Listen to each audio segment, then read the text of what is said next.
Now lady is going to take a step with the right leg closer to the partner. On the count of 5, on the count of 6, give your right leg to the partner, raising it up. One more time, while approaching the man, you will place your left hand behind his neck on his shoulder, raise your right leg, placing it on the partner's hip, and in the next part, lady is going to tilt backward with the upper body and head. During this pose, it's very important to avoid a feeling like you're sitting down. You need to keep your hips up and to the partner all the time.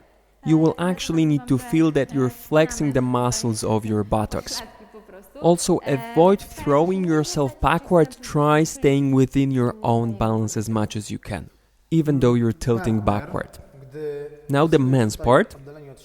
You're away from each other. The man is taking a step to the partner with the right leg, and you need to use this step to get close to the partner enough that you can place your right hand around the lady's waist and get very close together, so you can have a connection through your hips again and maybe even through your upper body at this point. This is going to be very important whenever you're lifting or doing the poses or leans.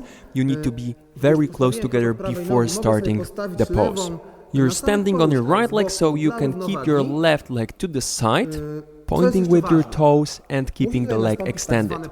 And now we're getting to the very important point that you will need to raise the lady a bit. So you're sort of grabbing lower, and then the feeling is like you're lifting the lady just a little bit. Thanks to this, she might even be standing on her toes, but you're already carrying a bit of her body weight.